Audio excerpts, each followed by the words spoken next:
Hello and welcome to News 500. I'm Stephen Allen. And I'm Eric McElroy. And these are the headlines. Band-Aid back as the plaster wasn't working. We're running out of chocolate, warns largest chocolate manufacturer, but we're still okay for milk and lemonade.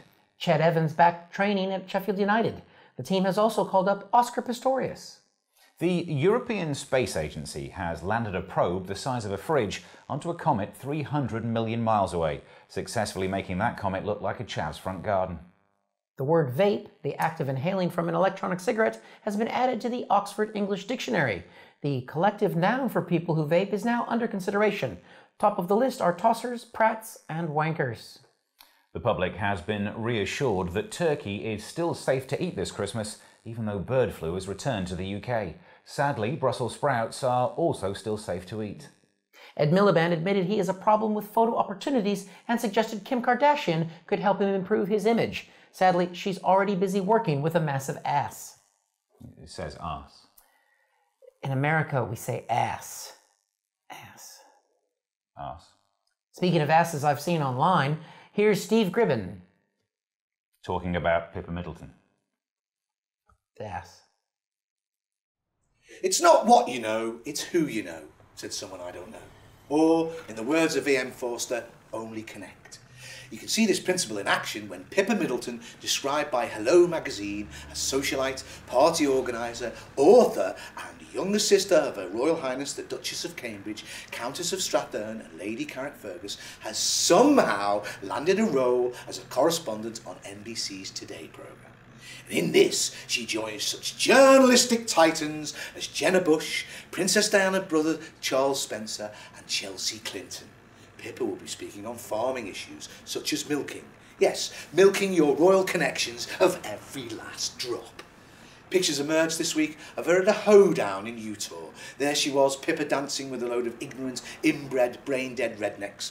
Piece of cake to her, she's already been to Buckingham Palace. She's been training at altitude. And this week, James Middleton appeared on Good Morning America to promote personalised marshmallows. That's marshmallows with a little picture on the top.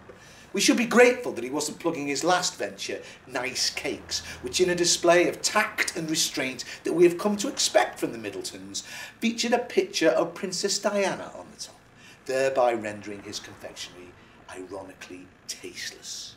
It runs in the family. Remember the announcement of Kate's pregnancy? Within nanoseconds, the Middletons were on it like some dodgy market trader from Peckham. Step right up, get your special royal birth mugs with a picture of the ultrasound scan on them. Here's one for the kids. It's a social climbing frame. I'm only surprised that they weren't flogging a DVD of the conception.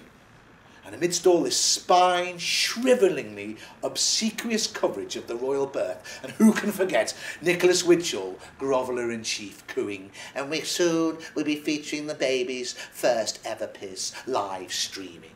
It's easy to forget the pivotal role that the Middletons have played in the rescuing of the House of Saxe-Coburg-Gotha, Windsor, from the oblivion that they faced in 1997.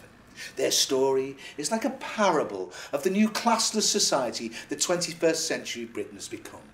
Carol Middleton had poor Durham miners in her family, plus the odd aristocrats and the direct descendants of Edward VII, whereas Michael came from an absolutely poverty-stricken line of wool mill-owning millionaires.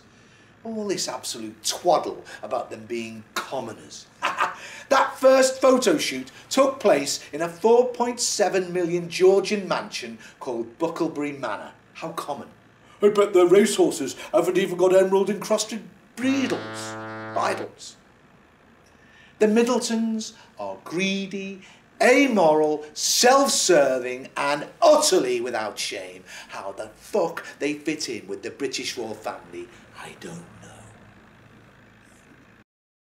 Thanks, fellow Steve. In America, the woman known as the Ebola nurse, Casey Hickox, who tested negative for the virus, has asked the press to stop calling her the Ebola nurse. It's a fair point, and from now on we'll refer to her as the Ebola health worker. So, she's back in the game.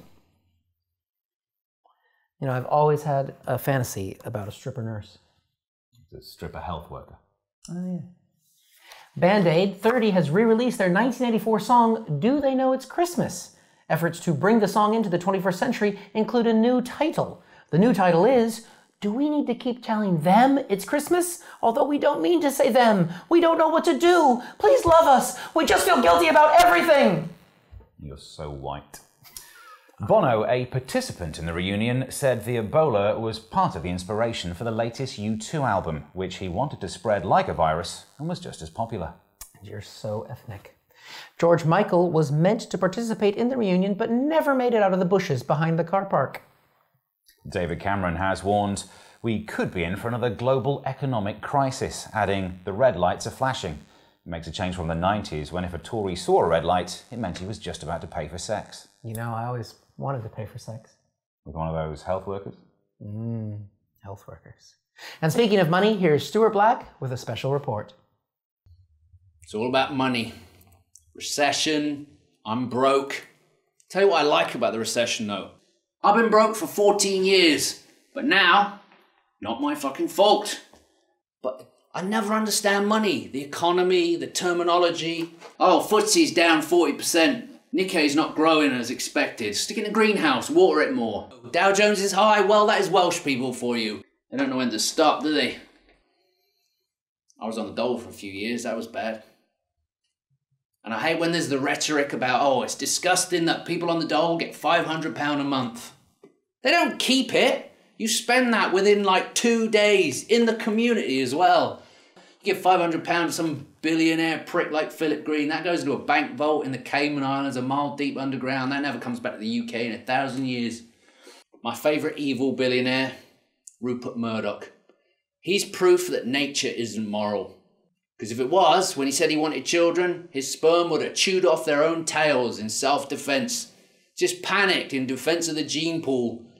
We would have got a dull ache from the ball sack and a muffled munching sound for a few minutes. There would have been carnage in there, like the beach scene from Saving Private Ryan. Chaos. Just dismembered, limbless sperm torsos lolling around like warm caviar. Oh, I wish I was rich. You ever say that and someone says to you, oh, being rich won't make you happy, mate. And you go, fuck you, I didn't say happy. I'm not a child, I said rich. I need to pay my electricity bill and they won't accept happiness as a means of payment. Checked on the back, credit card, direct debit. There's no small print that says, if you haven't got any money, just be happy. Write us a poem, draw a picture, take a picture of yourself dancing around. Fucking work, you need money, you need cash. I'll never be rich. You know when the lottery's 180 million euros? This guy said to me, he goes, if I won that, I'd invest that. I was right, I said, really mate? I think I'd be getting my dick sucked on a speedboat. That's just me though. Thanks, Stewie. Jerry Hall says her children with Mick Jagger were put off drugs after growing up seeing Keith Richards passed out on the couch. It wasn't until years later she told them it was actually just a leather couch. Popping blackheads has become an online trend. The NAACP has become involved, calling it a hate crime. Although I have to say, it does feel good when you pop one of those blackheads. You're talking about the spots? Yes. Andrew Mitchell, who was forced to resign after allegedly calling a police officer a pleb, has denied the accusation in court this week. He told a judge, "My lord, I did not call those cunts plebs." And finally, 80-year-old mass murderer Charles Manson has been granted a marriage license to wed his 26-year-old fiancée.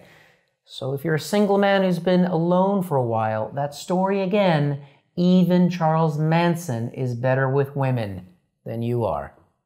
That's all from News 500. To get your regular fix, subscribe now. The week's news in 500 seconds.